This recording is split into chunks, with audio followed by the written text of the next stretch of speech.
반갑습니다. 우리는 다시 느헤미야에 들어와 있습니다. 우리는 이 앞에 느헤미야 2장을 했고요. 우리가 주해, 강해 이러한 거에 대해서 말씀을 드렸습니다. 그래서 이번에는 약간 느헤미야의 전체가 13장으로 되어 있는데 우리는 2장 그래서 1장에서 느헤미야가 예루살렘 소식을 듣고 기도 약 3, 4개월 했었고 지금 2장에서 왕 앞에 예루살렘 총독의 총독 자리를 요구해서 허가가 됐습니다. 돌아와서 이제 성을 살피는 것까지가 2장의 내용이고 이제 3장은 성 전체의 규모를 말해준 것이 3장입니다. 그리고 4장부터 10장까지는 이 성을 쌓을 때 과정 이런 것이 소개가 되어 있고 그 다음에 8장부터 12장까지는 이제 그 뒤에 이제 성벽이 완성된 다음에도 원수들이 느헤미야를 가만히 안 둬요. 그래서 아웃시키려고 열심히 했을 때 느헤미야가 그 모든 위기를 극복하면서 사역을 완성한 것이 12장까지 내용이고 그리고 13장에 이제 종결되는 것이 느헤미야의 전체 내용입니다. 우리가 느헤미야서를 한번 보면은 이런 것이 있죠.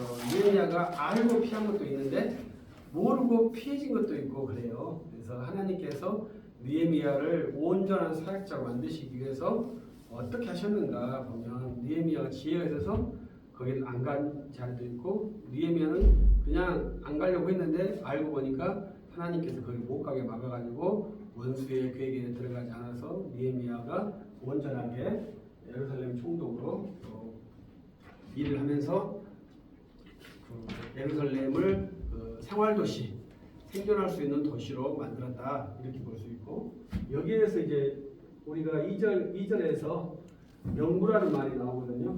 그래서 여기에서는 이 느헤미야에서는 이 이름이 상당히 많이 나오는데 우리가 앞에서 말했듯이 이 명부라고 하는 것은 주민 관리 시스템.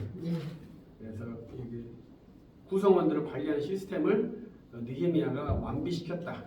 느헤미야가 성벽을 건축해서 안전한 생활망과 주민들을 통제할 수 있는 그러한 두 가지의 요소를 하는 것이 느헤미야서에 나와 있고 마지막에 이제 에스라와 함께 율법을 가르쳐서 이제 백성들이 어떻게 살 것이냐 이런 것에 대해서까지 세팅해 놓은 것이 느헤미야의 내용입니다. 그래서 느헤미야와 에스라와 느헤미야가 이렇게 중첩이 되어 있어요. 그래서 에스라가 2차 귀환, 느헤미야 때 3차 귀환 이렇게 해서 이 느헤미야 때 성벽을 완성하고 주민들 관리 통제를 만들고 그리고 이제 느헤미야 끝나면서 이제 구약이 종료되는 그러한 시점에 다다르고 있다 이렇게 이해할 수 있겠습니다. 그래서 우리들은 이제 느헤미야 3장을 간략하게 보면 느헤미야 3장에서는 상당히 긴 내용이 있는데 그것은 전체 성의 규범들 누가 성에 참여했는지 이러한 것에 대해서 설명을 하고 있는 것이 느헤미야의 3장의 내용입니다. 그래서 이러한 것들을 이제 인터넷 자료에서 보면 그 어떻게 구성이 되어 있는지 그 문들이 어떻게 되어 있는지 이런 것들을 잘 알 수 있고요. 이러한 것을 나중에 보면 52일 만에 다 건축했다. 이것이 이제 특징이거든요. 성의 길이가 약 4km 된다고 그래요.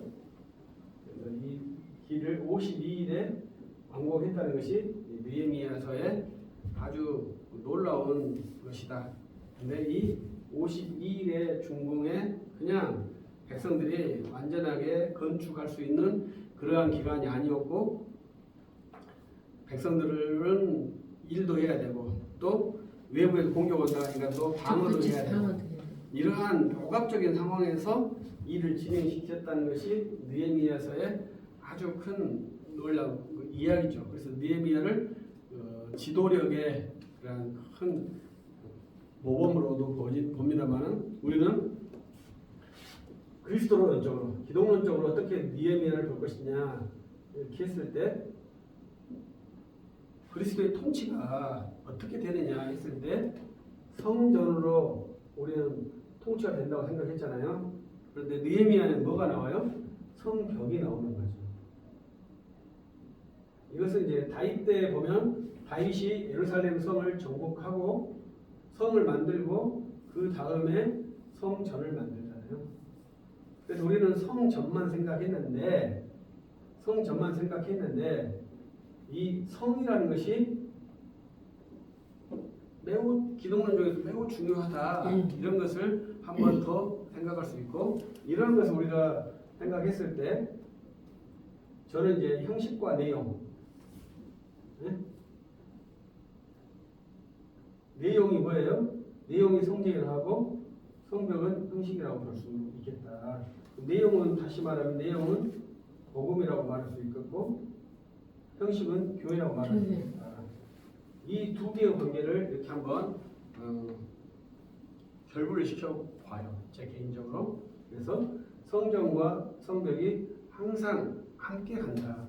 성경만 있으면 될 줄 알고 처음에 성전을 지었단 말이죠. 그런데 이 백성들이 여기 거주하지 못하니까 예루살렘 성의 기능에도 문제가 발생하지만 궁극적으로 뭐가 안 돼요? 성전이 안 되고 성전이 안 되고 그러니까 이 성벽을 건축해서 백성들이 안전하게 거주하게 하고 성전의 기능을 정상화시키는 데까지 하는 것이 느헤미야이고 느헤미야와 에스라가 협력해서 율법을 백성들에게 가르치고 율법에 합당하도록 또 여기서 나온 것이 혼인 문제, 백성들의 정결 문제 이런 것에 대해서 율법을 통해서 백성들을 주의 말씀에 합당하게 살려고 하는 것이 했던 것이 에스라와 느헤미야의 공통된 그러한 작업입니다. 그래서 우리가 내용과 형식과 내용에 대해서 저는 복음과 교회로 한번 연결을 시켜봤어요. 그래서 우리들이 가끔 이 교회라고 하는 것은 교회는 또 건물하고 또 다릅니다. 아시죠? 그렇죠. 건물, 교회당과 교회는 완전히 다릅니다. 네. 근데 많은 사람들이 교회 그러면 모여서 예배드리는 그 공간을 그렇죠. 생각하세요. 313년 이후에 살고 있기 때문에 그래요. 313년 이전에는 교회당이라는 것이 합법적이지 않기 때문에 그것이 정확히 왔어요. 근데 313년 이후로 기독교가 합법적인 단체가 되면서 이제 교회하면 교회당하고 이권이 될 수 생각했는데 지금 우리가 코로나 이후 세계에서 이 두 개의 관계를 다시 띄어서 생각해야 될 정도로 아주 지금 긴박한 시대가 됐어요. 그래서 이제 교회당을 운영하는 그러한 것의 효율성, 그러니까 많은 사람들이 그것을 예배당을 주일날만 쓰고 6일 동안 비어 있다. 그래서 6일의 그 공실에 대한 비효율성에 대한 스트레스를 상당히 많이 받고 있어요. 상식적으로. 그런데 이것이 상식적이지만 실제적으로 거기에 대한 운영 비용은 들어가거든요. 교회가 너무 크니까 이제 그런 문제가 생기거든요. 그러니까요. 그 비용이 들어가기 때문에 그 비용을 충당하지 못했을 때는 그 건물이 도태되는 거예요. 그런 현상이 지금 나타나고 있어요. 그러니까 그런 현상이 어떻게 보면 가속화되고 있다. 큰 교회들도 부도나서 이렇게 사라지기도 하고 또 이제 개척했던 상가교회들도 모델에서 사라지기도 하고 이러한 현상이 대한민국뿐만 아니라 세계 곳곳에서 나타나고 있다. 그래서 우리들이 이런 시점에서는 더더욱 교회와 교회당을 이퀄시키지 말고 교회 하면 뭐냐 이 복음 진리를 지키는 그러한 믿음의 백성들의 공동체가 있느냐 이렇게 생각을 해주는 그러한 형식이 필요하다 이렇게 말할 수 있죠. 제가 이제 목회자 이중직에 대해서 연구를 꾸준히 하고 있는데 제가 쓴 글이 뭐냐면 비제도적 교회거든요. 비제도적 교회란 말은 뭐예요? 딱 하나예요. 이 교회당의 형태가 정해지지 않았다는 거예요. 저도 이제 몇십 년 전에 예배당을 개척에 건축했는데 그때만 해도 예배당 짓고 십자가 세우고 이래야 했어요. 지금도 상가교회에서 십자가 종탑 못 올리게 하는 건물들이 의외로 많아요. 여기 앞에다가 붙여놓는 데가 많아요. 옛날에는 다 이렇게 종탑을 다 세우라 해줬거든요. 지금은 안 된다는 거예요. 그만큼 교회 권위가 없었다. 네, 그렇죠. 우리들이 그러한 시대에 살고 있기 때문에 이 교회당과 이 교회를 엄밀하게 일치시키지 말고 이것을 유연하게 생각해야 한다. 이것이 이제 비제도적 교회의 첫 번째 컨셉이에요. 우리가 이런 시대에 와 있는데 그럼에도 불구하고 이 성벽이라는 이 형식이 매우 중요하다는 거죠. 이 성벽의 형식이 없으면 이 내용이 컨텐츠가 복음이 지킬 수 없다는 거죠. 그러니까 저는 그 성벽을 이제 쌓을 때 네. 이제 산발날 그 일행들이 계속 방해를 하잖아요. 네. 방해를 하니까 다 멀리 살면 그것을 이제 지킬 수가 없고 밤에 와서 다 또 부수고 이렇게 하니까 그 효율적으로 이제 배치해서 각각 살면서 거기 가까워 살면서 거기서 이제 일을 하게 하고 지키게 하고 하는 것을 볼 때 그 느헤미야의 지도력이 굉장히 탁월한 것 같아요. 그러니까 그것이 이제 우리가 느헤미야의 지도력을 느헤미야에서 많이 볼 수 있는데 그렇게 보지 말고 이제 기독론적으로 어떻게 이것을 복음과 연관시킬 것이냐 이렇게 했을 때는 뭐 느헤미야의 자기부정 이런 게 있죠. 그냥 느헤미야가 총독이었지만 예, 그러죠. 녹두 먹지 않고 자기 녹술 먹지 않고 네. 자기 그 이스라엘 거민들과 함께 생활하는 네. 것 누가 알아주지 않더라도 끝까지 그렇게 해서 총독의 그 임무를 완수하는 것 이런 것이 이건 자기부정이라고 해요.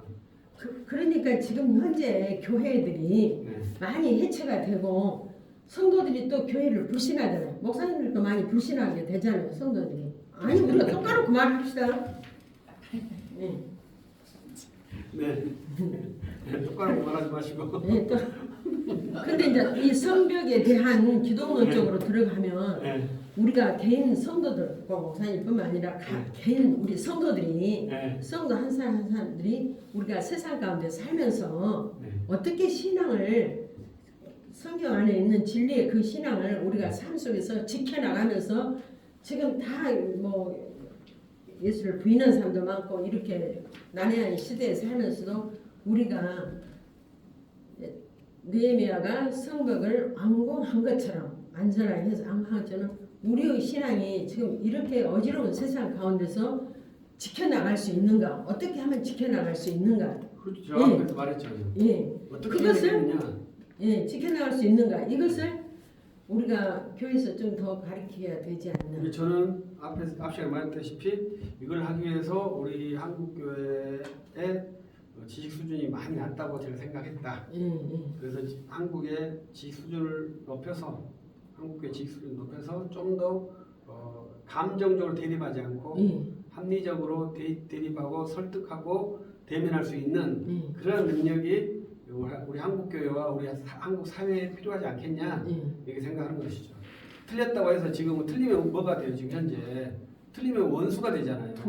이것이 우리 한국 교회도 그렇고 한국 사회도 그렇다.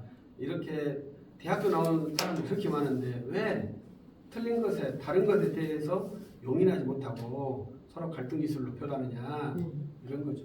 우리는 이질적인 것을 만났을 때 그 이질적인 것을 잘 수용하고 또 토론하고 또 내 거 아닌 것은 절대 내 거 아니지만 내 것이 아니기 때문에 분노할 필요가 없고 서로 상호 공존할 수 있는 그런 의식 체계가 우리 한국 사회, 우리 한국 교회에 필요하지 않느냐. 그래서 그러한 것을 우리가 먼저 선도해 줘야 된다. 그래서 우리가 다른 정보를 만났을 때 놀라지 말고 또 분노하지 말고 너는 그렇게 생각하는구나. 네 생각이 정말로 당혹스럽지만 너를 한 인간의 개체로 생각해주니 내가 너의 생각을 존중하고 그에 대해서 내가 참고 너와 함께 밥을 먹어주겠다. 이러한 아주 여유 있는 자세를 해달라. 이렇게 우리 크리스천들이 해야 되지 않느냐. 그렇게 우리가 이제 교회를 부정하고 현재 이제 그런다 할지라도 안 믿는 전도하다 보면 그런 일도 생기잖아요. 그러면 왜 그 사람들이 이유를 얘기할 거 아니에요. 그러면 그 이유가 우리가 공감할 수 있는 것 같으면 솔직히 시인하면서 그러나 우리는 복음에는 이런 것이 있다 하고 접근해서 나아가면서 서로 성벽이 안공된 것처럼 그렇죠. 예, 우리가 그 사람들을 바로 막 처음부터 너무나 거부감이 많은 사람을 교회에만 들이다 앉히려 하거든요. 그렇습니다. 그러지 말고 거기서 그러니까 우리가 이 성벽을 우리도 건설한다. 느헤미야처럼 세워야 된다. 이렇게 했을 때 어떻게라는 그 디테일에서 많은 차이가 발생하거든요. 그 디테일의 차이와 거시적 합의를 잘 이해를 해줘야 돼요. 그래서 이 거시적에서는 차이가 없다는 이 세부 항목의 차이는 다 이렇게 묶어주는 것이 기본적인 의식 성향입니다. 우리는 여기를 갔다 할지라도 이것이 다르기 때문에 둘이 원수가 되는 그러한 조급함이 있죠. 우리 대한민국이 잘 되기 위해서 뭘 해야 됩니까? 친일을 해야 될 수도 있고 친중을 해야 될 수도 있고 친미를 해야 될 수도 있고 생각이 다 다르잖아요. 그러면 그렇기 때문에 친중주의자가 친일주의자를 매국이라고 말할 수 없고 또 친중을 하니까 친일주의자가 친중주의자를 매국이라고 말하지 말고 거기에 대해서 인내하면서 이렇게 중지를 모아갈 수 있는 그러한 의식 체계가 필요한데 우리 교회도 그걸 못하고 있다 이 말이죠. 그러니까 우리가 좀 더 이렇게 안목을 내다볼 수 있는 거시적 상황을 보면서 태생적인 마음을 가져야 되는데 그렇죠. 그게 안 되니까. 그러니까 우리가 이 성경 한국교회를 살리자 이거 다 같아요. 그런데 살리는 방법이 무엇이냐 이렇게 했을 때 저 같은 사람은 지지운동을 해야 된다. 어떤 사람은 복음을 전도해야 된다. 어떤 사람들은 기도를 해야 된다. 어떤 사람은 예배 계획을 해야 된다. 뭐 이렇게 여러 가지의 방법이 있을 거 아닙니까? 그것들을 종합할 수 있는 능력이 필요하겠다. 저는 현재 그렇게 생각을 하는 거예요. 그래서 이 무너진 것을 다시 세우자. 이걸 반대할 사람은 누가 있겠어요? 그러나 그 방법이 달랐을 때 그것을 어떻게 배치해서 세워나갈 거냐. 이것은 이제 상당히 정치적인 문제라고 봐야 되겠죠. 그런 것들을 우리가 해낼 수 있는 지혜가 있다면 좋겠죠. 그런 것을 한번 만들어 봐야죠. 저는 이제 예를 들어서 저기 또 이제 여태까지 예수도 안 믿고 교회도 안 다니고 이제 옛날 등록만 해놓고 또 안 다니는 사람들도 있고 그런 사람들에 대해서 개별적으로 만나서 저는 복음을 전하면서 어느 정도 예수가 이제 기본 개념을 알아야 되잖아요. 기본 개념을 가르쳐 놓고 이래서 이제 우리가 친밀감을 갖고 이제 한 발 나아가면서 나중에 교회로 데리고 오는 방법.